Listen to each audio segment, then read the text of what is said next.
네, 오늘은 춘천에 부는 TMI 바람이라는 제목으로 TMI 사연을 소개하겠습니다. 강원도 춘천은 교육도시로 유명합니다. 이런 도시에 50년이 넘는 역사를 가진 춘천 삼육초등학교가 있습니다. 춘천 삼육초등학교는 2016년도 이웃에게 봉사하고 나누는 TMI 운동을 계획했습니다. 먼저 TMI 인성노트를 제작하였고 전교생에게 보급했습니다. 노트에는 아이들이 집과 학교 그리고 이웃 사회에서 봉사하며 인성을 키울 수 있는 10가지 덕목을 매일 점검하는 21가지 항목이 있습니다. 2017년 1학기를 맞이한 아이들이 TMI 인성 노트를 통해서 매주 이웃에게 봉사하고 나누는 것을 기록하면서 보다 그리스도인다운 모습으로 변하고 있습니다. 특별히 지난 5월에는 패스파인더 대원 32명이 춘천의 명소를 걷는 12km의 짧은 국토 순례를 하면서 춘천 시민들과 관광객들에게 금연 캠페인을 실시하기도 했습니다. 다양한 TMI 활동을 하고 있는 춘천 삼육초등학교입니다. 이런 춘천 삼육초등학교의 TMI 바람이 춘천 전 지역에 그리고 한국재림교회 전국에 퍼질 수 있도록 계속 응원해 주시고 기도 부탁드립니다. 더 자세한 내용과 사진은 한국연합회 안교선교부 홈페이지에서 확인해 보실 수 있습니다. 교과를 토의하는 시간 15분, 교토시 시작합니다.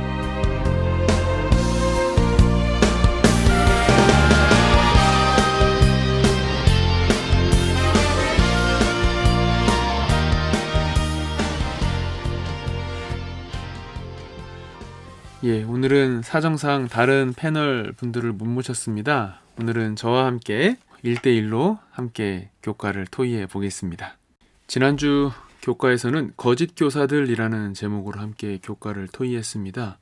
2000년 전 교회에 있었던 위험들, 거짓 교사들이 어떤 것들을 가지고 성도들을 현혹했는지 그리고 어떻게 대처해야 되는지 그러한 겉면들 함께 살펴보았습니다. 오늘은 제12가 주의 날입니다. 개역절 읽어드리겠습니다. 이 모든 것이 이렇게 풀어지리니 너희가 어떠한 사람이 되어야 마땅하냐 거룩한 행실과 경건함으로. 베드로후서 3장 11절 말씀입니다. 베드로는 하나님 앞에서 마주할 심판을 거침없이 경고합니다. 왜냐하면 성경에서 그러한 심판이 오리라고 말하고 있기 때문입니다. 베드로는 종말, 심판, 예수님의 재림 그리고 물질이 뜨거운 불에 풀어지는 그때에 대해서 명료하게 말합니다. 베드로는 우리 모두가 죄인임을 알기 때문에 그런 일을 앞두고 우리가 어떤 사람이 되어야 마땅한지 묻고 있습니다. 일요일입니다. 권위의 계통. 베드로는 그의 독자들이 자신의 서신에 주의를 기울여야 하는 이유에 대해서 어떻게 말하고 있을까요? 베드로후서 3장 1절과 2절을 보면 베드로는 이전에 거룩한 선지자들이 했던 영감의 말씀을 다시 한번 성도들에게 상기시킵니다. 그렇게 해서 그는 다시 한번 그들로 하여금 구약 성경에 주목하게 합니다. 그리고 그는 그들에게 확실한 예언이 있음을 분명하게 기억하게 합니다. 베드로는 그들의 믿음이 확실히 하나님의 말씀의 기초에 있기를 원했습니다. 신약 성경의 어떤 요소도 구약 성경이 더 이상 유효하지 않으며 또는 전혀 중요하지 않다는 식의 사상을 정당화하지 않습니다. 오히려 구약 성경의 증언은 신약 성경과 그리고 베드로가 예수님에 대하여 주장하는 것들의 확실성을 분명하게 해줍니다. 그러나 그 이상이 있죠. 베드로는 구약 성경의 거룩한 선지자들로부터 그리고 자신이 구주 되시는 예수님의 사도 중에 하나인 것을 분명히 밝히면서 분명한 권위 있는 계통을 가지고 확증하고 있습니다. 그래서 베드로는 자신이 하고 있는 일에 대해서 주님께로부터 부름을 받았다고 확신을 했습니다. 다음 월요일 조롱하는 자들입니다. 예수님의 재림에 대한 회의론자들은 어떤 논리를 펼칠까요? 조롱하는 사람들은 주께서 강림하신다는 약속이 어디 있느냐? 라고 질문을 할 것입니다. 그들은 예수님이 이 땅에 곧 다시 오시리라는 그리스도인들의 오랜 믿음의 문제를 제기하죠. 즉, 베드로가 종말에 대해 말하고 있는 상황에서 이 조롱자들은 많은 그리스도인들이 죽었지만 세상은 여전히 그대로 남아있다라고 주장하고 조롱할 것입니다. 오늘날 제7일 안식일 예수 재림 교인들도 마찬가지죠. 우리의 교회 이름 자체에 예수님의 재림을 기다리는 그 믿음, 신앙이 들어 있습니다. 하지만 예수님은 아직도 오시지 않았죠. 그리고 베드로가 예언했던 것처럼 우리는 조롱하는 자들을 마주하고 있습니다. 이런 사람들 앞에서 또 이런 세상 속에서 내가 재림에 대해서 여전히 확신할 수 있는 이유가 있다면 어떤 것들이 있을까요? 먼저 첫 번째는 예수님께서 구약의 예언대로 분명히 초림하셨다라는 그 증거가 있을 것입니다. 두 번째는 예수님께서 승천하시기 전에 제자들에게 분명히 다시 오시겠다라고 약속하셨습니다. 세 번째로 그 약속이 기록된 말씀이 저는 하나님의 말씀임을 믿습니다. 그렇기 때문에 비록 더딘 것처럼 느껴진다 해도 예수님의 재림은 분명히 있을 것이라 확신을 합니다. 성도님들도 가지고 계신 재림에 대한 확신, 그런 것들을 한번 메모해 보시고 나의 간증으로 잘 정리해 주시면 좋겠습니다. 다음 화요일 천년이 하루같음입니다. 베드로는 조롱자들이 제기하는 이런 문제들 또 논리에 대해서 어떻게 대답했나요? 베드로는 이 세상이 창조 이후부터 변함없이 계속 유지되어 왔다는 그런 주장은 사실이 아니라고 말합니다. 세상에 큰 죄악의 시대가 있었고 하나님은 그때의 홍수로 세상을 멸망시키셨습니다. 마찬가지로 물이 아니라 불로 세상이 멸망할 것입니다. 베드로는 또한 주께서는 하루가 천년 같고 천년이 하루 같다 라고 베드로후서 3장 8절에 말했습니다. 사람의 관점에서 보면 예수님의 재림은 지연되는 것처럼 보일지 모르겠습니다. 그러나 그것은 단지 사람의 관점에서 그렇게 보이는 것 뿐이죠. 하나님의 관점에서는 지체되는 것이 없습니다. 오히려 베드로는 하나님께서 인내하시기 때문에 은혜의 시간이 주어졌다라고 말합니다. 그분은 아무도 멸망하지 않기를 바라시죠. 베드로는 하나님의 기다리시고 참으시는 사랑을 강조합니다. 이런 은혜의 시기에 우리가 살고 있는데요. 그렇다면 우리는 이 은혜의 시기에 어떻게 살아가야 할까요? 아마 이 화요일의 질문은 수요일, 목요일의 적용 질문과 깊은 관련성이 있다고 생각합니다. 저는 단순하지만 저희 재림 성도들이 가장 재림 성도다운 삶을 살아야 한다라고 생각을 해보았습니다. 그렇다면 재림 성도의 삶의 특징 어떤 것들이 있을까 생각을 해보니 인내라고 생각했습니다. 요즘에 참지 못해서 생기는 사건 또 사고들이 많죠.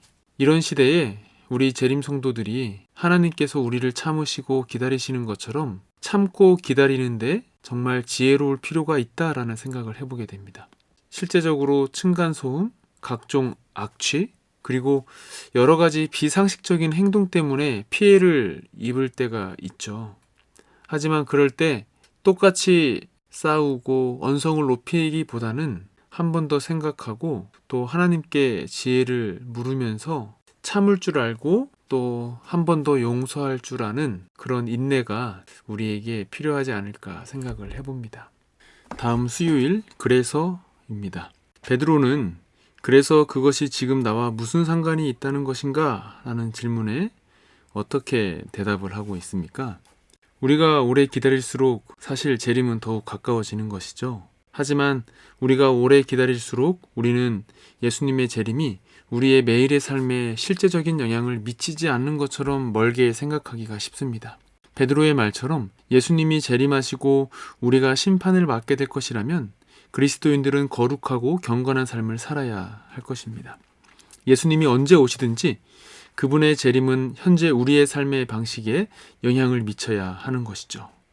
그렇기 때문에 평소에 우리 재림 성도들은 우리의 삶을 통해서 또 우리의 말들을 통해서 예수님의 재림의 소망을 분명하게 나타내는 삶을 살아야 합니다. 다음 목요일 마지막 호소입니다. 베드로 후서에 베드로의 마지막 호소는 무엇이었습니까? 베드로는 사랑하는 형제 바울의 글에 대한 호소로 서신을 마치고 있습니다. 바울도 예수님의 재림을 기다리는 동안 우리가 평화롭게 살아야 하며 시간을 거룩한 삶의 향상을 위해 사용할 필요성이 있다고 썼습니다. 마지막으로 베드로는 성경의 다른 글들과 또 사도 바울의 글들, 이 모든 성경의 말씀이 오해되지 말아야 한다고 말합니다. 성경의 말씀을 왜곡하지 말고 항상 스스로 멸망에 빠지지 않도록 주의해야 한다고 권면합니다. 이상으로 12가 교과 토의를 마치도록 하겠습니다. 마무리하면서 시대의 소망 634페이지에 있는 말씀을 읽어드리고 마무리하겠습니다. 우리는 그리스도께서 재림하시는 시간을 알지 못하므로 깨어 있으라는 명령을 받았다. 주인이 와서 깨어 있는 것을 보면 그 종들은 복이 있으리로다. 주의 오심을 바라는 자들은 한가하게 기다리고 있지 말아야 한다. 그리스도의 재림에 대한 기다림은 사람들로 하여금 주를 두려워하게 하며 죄에 대한 심판을 두려워하게 한다. 이것은 주께서 내려주시는 은혜를 거절하는 큰 죄에서 그들을 일깨워준다. 주를 기다리는 자들은 진리에 순종함으로 그들의 영혼을 순결하게 하고 있다. 우리의 관점에서 보면 예수님의 재림이 너무 지연되는 것처럼 보일 수 있습니다. 하지만 지연되는 것처럼 보일수록 우리가 더욱더 재림 성도다운 삶을 살아야 하고 또한 이 은혜의 시기에 더욱더 예수님의 재림에 대한 소망을 굳건하게 하고 또 확실한 예언의 말씀을 붙잡는 우리의 삶이 되기를 소망합니다. 다음 주 교과 소개해 드리겠습니다. 다음 주는 베드로 후서의 중심 주제들이라는 주제로 함께 토의하겠습니다. 이제 다음 주면 2기 마지막 교과 시간인데요. 다음 주 교과를 통해서 저희들이 한 기 동안 공부한 베드로 전후서의 중심 주제들을 함께 복습하는 시간을 갖겠습니다. 저희 교토실을 위해 항상 기도해 주시고 또 응원해 주시는 모든 분들께 감사드립니다. 이번 한 주일 예수님과 동행하는 가장 멋진 한 주일 되시기를 바랍니다. 저희 교토실은 언제나 재미있는 방송, 누구든지 듣기 쉬운 방송, 항상 젊은 방송 되도록 다음 주에도 최선을 다하겠습니다. 고맙습니다.